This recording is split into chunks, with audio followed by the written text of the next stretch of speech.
California's construction industry, the opportunities it presents, and what it means for the future of workforce development in our state. That's slide 6. Randall, you got it. I'll open the discussion by providing a brief overview of the HRCC initiative and our ongoing partnership with Caltrans, before inviting Alison Joe, who's sitting to my right of CalStaff, to say a few words, followed by board members Jeremy Smith, who's in the room with us today, and Leonard Gonzalez, who's on Zoom. The High Road Construction Careers Program supports 13 pre-apprenticeship training partnerships around the state that are designed to prepare and connect priority populations to apprenticeship opportunities in the trades.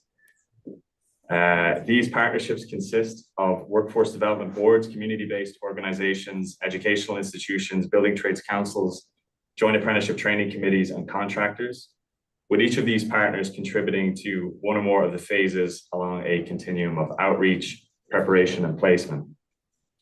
HRCC began in 2014 with Prop 39, which supported energy efficiency retrofits in public schools and set aside funding for pre-apprenticeship training partnerships to meet the demand for workers. The model expanded under SB1 in 2017, which funded transportation infrastructure and included a workforce development carve-out that built on those existing training partnerships. After further development through California Climate Investments of the Resilient Workforce Fund, the same demand-driven approach now applies to SB 150, the latest investment in HRCC, which will support pre-apprenticeship training to meet the demand for apprentices resulting from Caltrans infrastructure projects. I'm on slide 7 now. So HRCC is a demand-driven approach in keeping with the governor's strategic plan on workforce development. Local building trades councils and joint apprenticeship training committees are required partners, ensuring training is directly connected to apprenticeship openings. To take a local example here in Sacramento, a community-based organization called People Working Together and the Sac Sierra Building Trades Council have created a training partnership. The partnership includes local trades and their respective signatory contractors. So when McCarthy Construction was working on the UC Davis Tower, PWT had monthly meetings with them and their subcontractors to identify the workforce needs and determine how to meet those needs with folks from the communities outlined in the local hire agreement. It was the same thing for Whiting Turner on the Aggie Square project in Oak Park, where they exceeded the local hire goal by over 80%. HRCC participants are prepared through training and supportive services. Training is delivered through the MC3 or multi-craft core curriculum, a pre-apprenticeship curriculum designed by the National Building Trades. And this is paired with supportive services that A, help participants finish training through stipends, childcare, and transportation support. B, prepare them for apprenticeship requirements like obtaining a driver's license and tools. And C, to retain their employment with skills for the long haul, such as financial literacy and conflict management. On slide 8 now. I'll close by returning to the partnership with Caltrans that I mentioned earlier. Next slide. Next slide. One more slide. I'll close by returning to the partnership with Caltrans that I mentioned earlier. This partnership resulted from Senate Bill 150, legislation designed to enhance California's training pipeline, community benefits, and quality job standards in state and federal infrastructure programs. To that end, it leverages the existing HRCC system to ensure that there are enough qualified candidates to meet the demand for apprentices on Caltrans infrastructure projects. The infrastructure investments that are currently underway and that are due to break ground present significant opportunity, and there are many Californians in need of that opportunity. The purpose of HRCC is to intentionally connect these two realities, and we are honored to partner with Caltrans in advancing that shared objective. To that end, I want to thank our partners at Caltrans for their commitment to engaging in this collaboration with us. And likewise, I want to thank Jeremy Smith and the state building trades and all of their regional affiliates for the work that they have done to support the HRCC initiative over the past 12 years. And that concludes this brief overview. And at this point, I'd like to pass it over to Alison Joe, Deputy Secretary for Equity and Workforce at CalSTA, and invite her to say a few words about the partnership from her perspective. Thanks. I'm going to try this. So I turned my video on my laptop, but I'm also still speaking to the room and using the room camera. So I'm going to focus more on the camera since there's a number of you online, and I just want to make sure that. And I'm not looking at the video, so I can't tell what I might look like on the video. So that's probably actually not a bad thing either, in a distraction sort of way. Good morning. My name's Allison Joe. I am the Deputy Secretary for Equity and Workforce at the State Transportation Agency, or CalSTA. One of the things that I wanted to just do is give you a little bit of a background on CalSTA itself and what it does and the universe that it does, a little bit about my role, and probably a little bit more about the partnership that we're looking at with Caltrans and work moving forward. First of all, the State Transportation Agency is ginormous. Technically, and it covers everything from Caltrans, the High Speed Rail Authority, the State Transportation Commission, California Highway Patrol, the Department of Motor Vehicles, the Board of Pilot Commissioners, and the Office of Traffic Safety. I believe I've covered all of them, but I might have missed one, and even that is challenging in some ways. But anything that is essentially helps people move in a vehicle of some sort or of their own accord through biking and walking. Or rolling. The work that I do as Deputy Secretary is relatively new. I was appointed to this role and started a little over a year ago, just as the federal administration was getting going on all things equity, and I am super glad to be here for it. Honestly, it is really one of the most rewarding things to be able to understand how things work in times of challenge, and what we are doing in California, particularly on the ground, to really highlight and really acknowledge what we need to be doing better and stronger. So there's a lot going on in that role. When I came into this role, the concepts of equity and workforce apply both internally to our departments at CalSTA as well as externally. So thinking about transportation policy and equity in that realm. Also workforce in that realm. So how are we supporting our employees in our state agency and departments? How are we thinking about workforce externally and recruiting and supporting and sustaining our workforce externally? It is not a small job. And being the first in this role has given me a lot of opportunities to kind of explore a lot of things. But one of the things I'm most grateful for was actually the foundation that was laid by SB 150. And some of that work.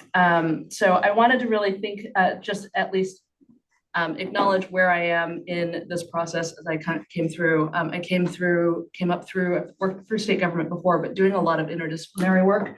So a lot of what I do is thinking about how systems work, how sometimes there are disconnects between industry sectors, systems, an engineer or a planner versus someone on the ground who's building things, and versus someone who's living or working in those environments.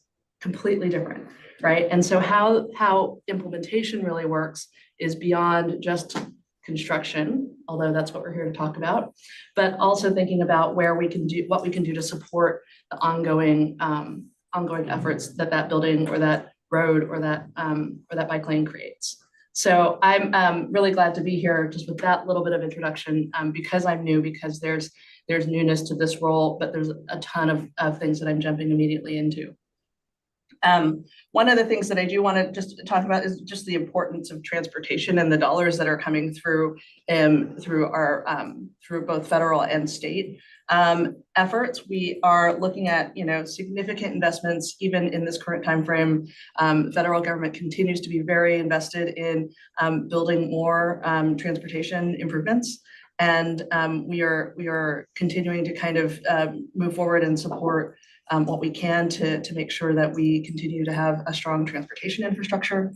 In order to do that, though, we are looking at really trying to build out stronger partnerships through workforce development partners. And what we are looking at, particularly through the HRCC program and SB 150, is really looking at how do we actually start doing this and start doing it a little bit better.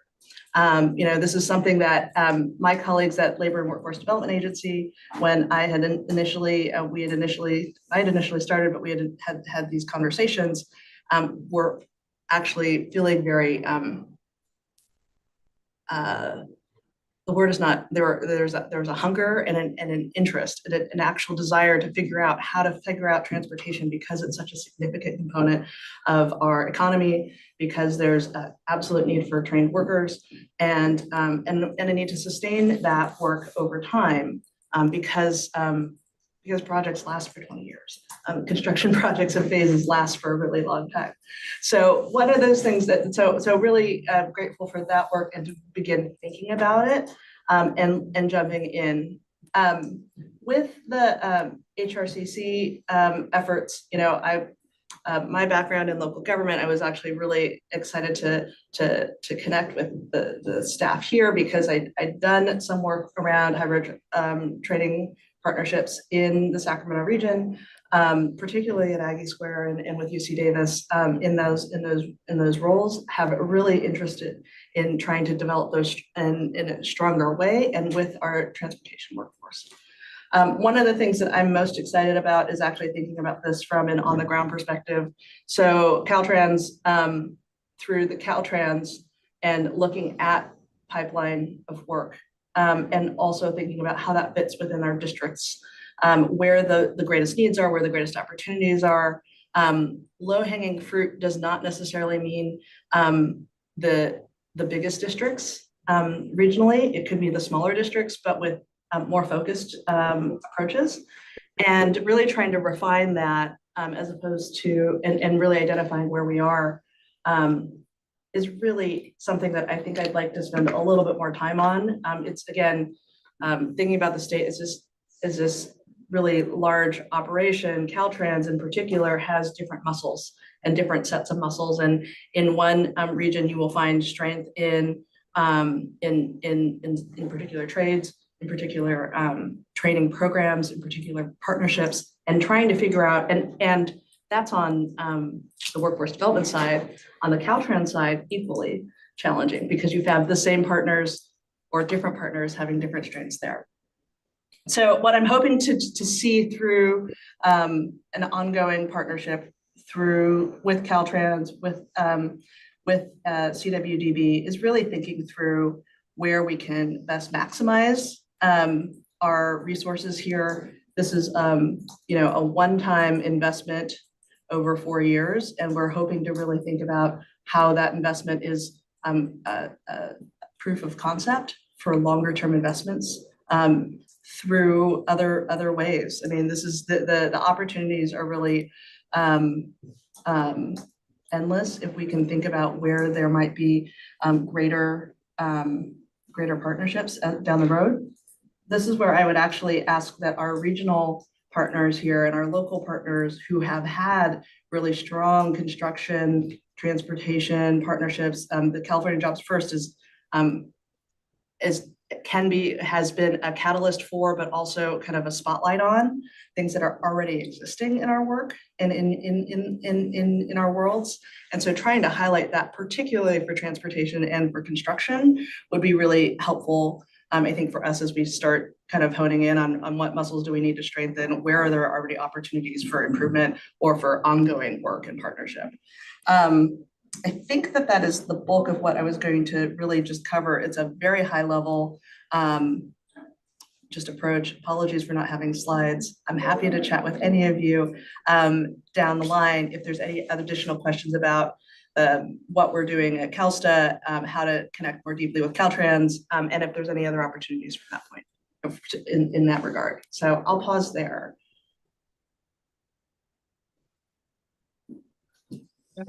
Questions or comments?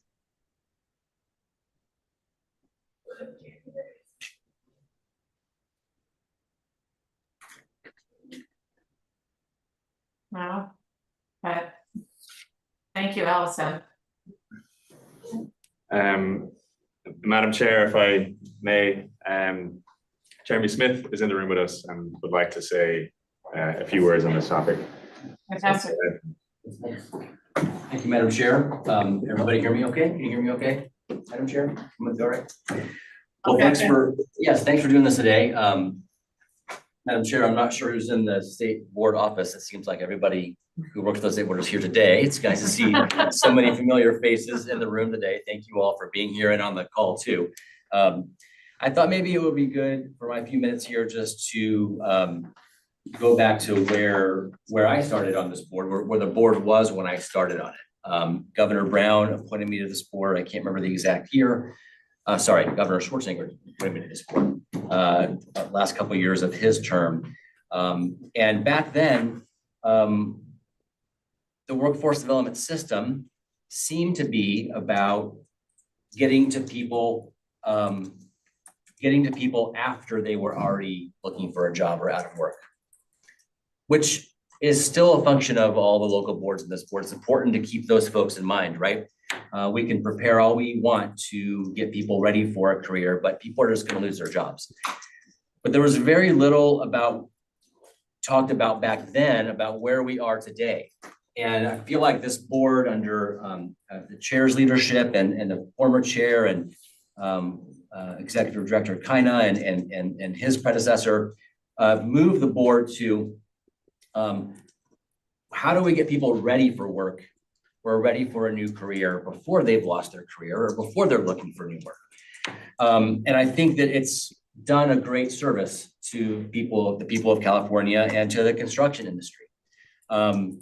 You know, the term jobs first itself kind of signifies this. Jobs first, right? Let's figure out how to get people into a career while they're still starting their career, while they're thinking about what they want to do with their future. So I think it's great where we are.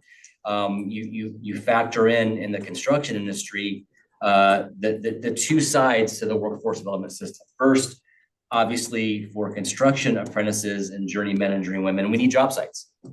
We need places for construction workers to go to work. I've said this many times. Mark will roll his eyes or probably not off because he's heard these talking points before. Some of you have heard this as well, but construction apprentices don't sit at a table in a room behind computers and learn. There's a little bit of that, but they're on a job site. A construction worker apprentice is a construction worker. They may not be a journeyman, they may not be a journeywoman. They're learning under both of those journey level workers, but they are doing work on a job site.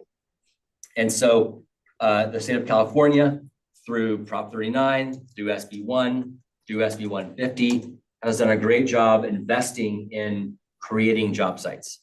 It's what I do in my day job as a lobbyist. I spend time at the state capitol advocating for an investment and funding to put people to work. The other side of that coin is preparing people for those job sites. So our apprenticeship programs, obviously we think are the best in the world, do a great job of training workers, but how do we get people before they become an apprentice? Sort of in that jobs first nomenclature, right? How do we get people ready to be an apprentice? And so this really stood out to us back in 2017, starting with Prop 39, but especially in 2017 around SB 1, which was the gas tax increase. The first time it had been increased in California in 25 years. And it was going to provide $52 billion over 10 years to do the thing that all of us as voters in this room and on this call want, is better roads, better bridges. Well, that's a lot of work. We were thrilled. And we worked very closely with the state board, with Governor Brown, to figure out how to incorporate pre-apprenticeship into this space, how to make sure that workers were not only ready to join an apprenticeship program, but knew what they were getting into, because there was going to be a lot of demand. There is a lot of demand on our apprenticeship programs in the construction industry to provide the workforce that we need. And so we worked very closely with the board, with Governor Brown, to incentivize the use of the multi-craft core curriculum, our pre-apprenticeship training curriculum, within the HRCC system. And Mark did a great job of sort of detailing where that system is now, doing very good work with state board staff and our colleagues over at Caltrans to figure out how to get the next iteration of funding for that HRCC system. But what we've decided, what we learned is, oh, let's make sure apprentices know what a day on a construction site is. Let's give them exposure to all of the crafts. So, and again, another example I use over and over, so that when somebody thinks they want to be an iron worker, we know that they are afraid of heights before they're on the 45th floor of a building with no walls, no ceiling, and no floor, right? Maybe electrical work is better for me, or maybe being a laborer is better for me, or maybe I want to be an operating engineer. So that's what this pre-apprenticeship curriculum does.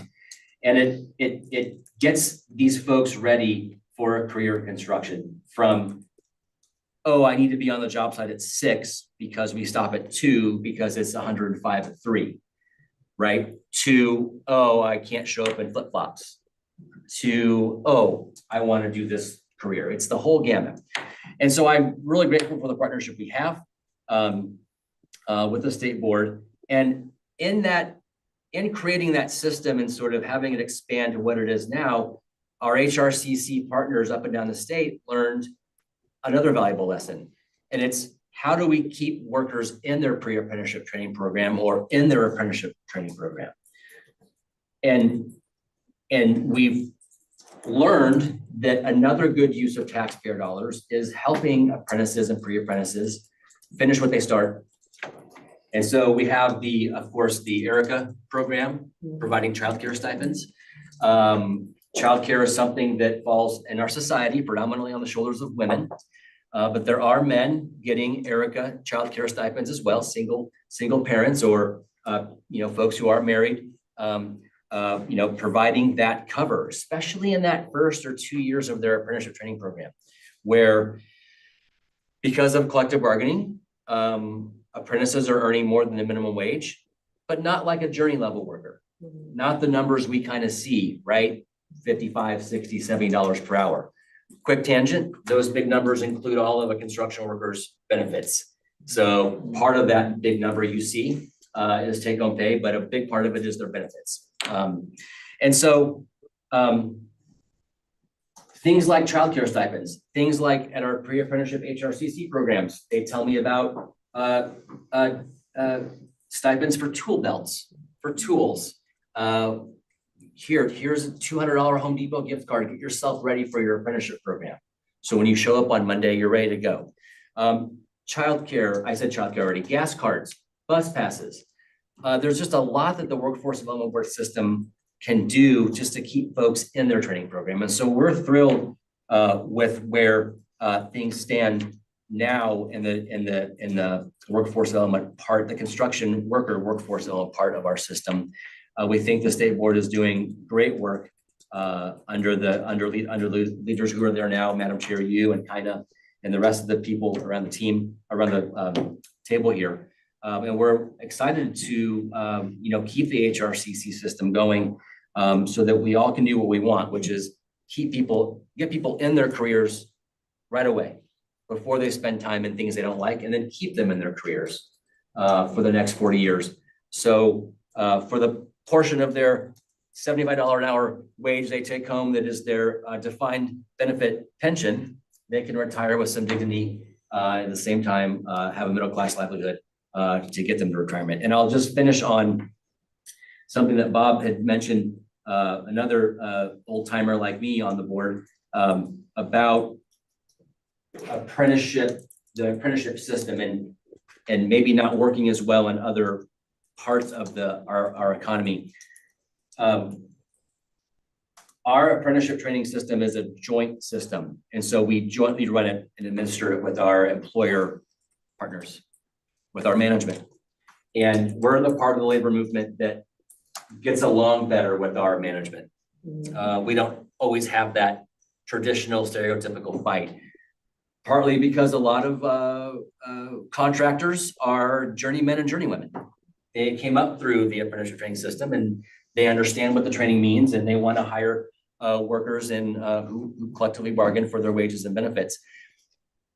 How to transfer that partnership to other parts of our economy, to Bob's industry in the healthcare in particular, but other spaces is something that Governor Newsom has tried to do during his 2 terms of government, 2 terms as governor, and it's gone slow. And I don't know why that is, but we have to help employers understand what they're getting out of highly skilled and trained workers, and why it's maybe okay to pay them a little more as they're starting out because they're going to get the training they need and they're going to stay employees. They're not going to leave and do some other career because they're going to be in the career they want to be in, and they're going to be making middle-class wages and with benefits at the start.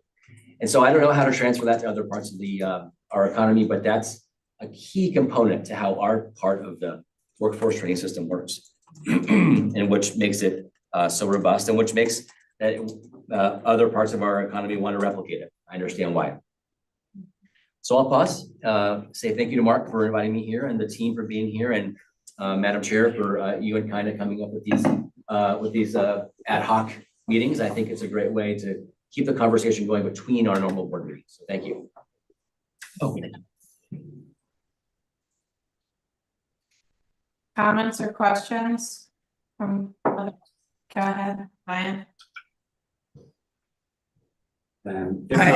Thank you both. You know, I love the model. I love the unionized construction industry. I still wish you had a higher percentage of women in the workforce. It's just been decades of talking about it, and the outcomes aren't that great. But I wondered about the density of labor represented construction workers. Here in Los Angeles, it seems like the residential market is pretty much non-unionized, and also represents a lot of Latino workers who have been by the current deportation rates. And it's just devastating down here. And of course, we've been fighting back, as well as the governor. But I would love to see really some penetration of the building trades into the residential sector. Well, we're trying our best. I don't know if that was a question, but I'll answer it anyway. Thank you, Diane, for raising that. It's a very robust sector. You know, we need to build about 180,000 housing units a year in California to keep up, and we're barely over 50,000 a year. People will tell you there's different reasons. Developers will say it's too hard, too much red tape to get through. We will argue, especially in this era of a more living wage level, minimum wage, that there are places for people to go to make okay money for their families that don't involve, I don't know, framing a house or putting a roof on a newly built house in the middle of July in Imperial County. Right? And it's a lot safer to work somewhere else. And so we have done our best at the state capitol to incentivize the use of California apprentices and paying living wages on the scores of legislation over the last decade that have passed and been signed to try to kickstart our housing economy. The unfortunate reality is that a lot of housing developers would prefer to use the very workers who are fearing for their lives and their families' lives right now, and not use represented workers who deserve and are able to be paid the prevailing wage to do that work. And I would just say one other point about Diane's comment about more women in the trades. We could not agree more. One of the best things about the building trades is that collective bargaining agreements are colorblind. How you identify blind.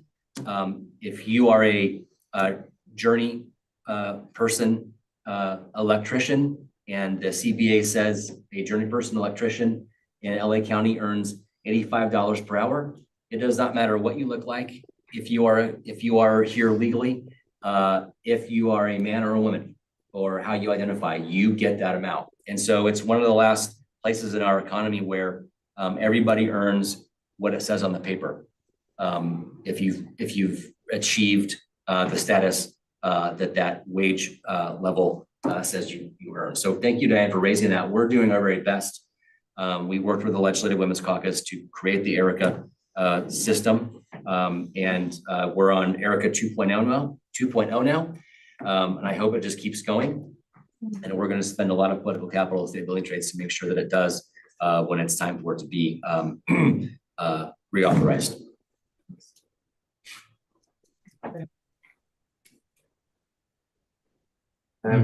Madam Chair. Go ahead.